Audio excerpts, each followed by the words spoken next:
Israel যেটা স্বপ্নও ভাবেনি সেটাই বাস্তবে করে দেখালো ইরান। শনিবার মধ্যরাতে চারদিক দিয়ে ইসরায়েলি ভূখণ্ডে একযোগে হামলা চালানো হয়। বৃষ্টির মতো ক্ষেপণাস্ত্র দেখা যায় ইসরায়েলের আকাশে।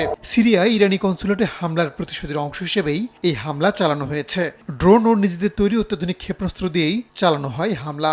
ইসরায়েলের প্রতিরক্ষা বিভাগ জানায়, ইসরায়েল জুড়ে ব্যালিস্টিক ও ক্রুজ ক্ষেপণাস্ত্র নিক্ষেপ করে ইরান। বেশিরভাগ ভূপাতিতের দাবি করা হয়েছে। একই সঙ্গে ইরানের পাশাপাশি লেবানন, ইয়েমেন ও ইরাক থেকেও ইসরায়েল অভিমুখে রকেট হামলা চালানো হয়েছে বলে উল্লেখ করা হয়। তবে ক্ষয়ক্ষতির কথা ইসরায়েল না জানালেও সামরিক ঘাঁটি ক্ষতিগ্রস্ত হয়েছে বলে জানা গেছে।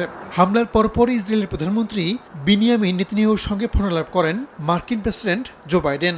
এ ঘটনার তীব্র নিন্দা জানিয়ে ইরানের ক্ষেপণাস্ত্র ভূপাতিত করতে ইসরায়েলি বাহিনীকে মার্কিন সেনাদের সহায়তা করার কথা জানান বাইডেন।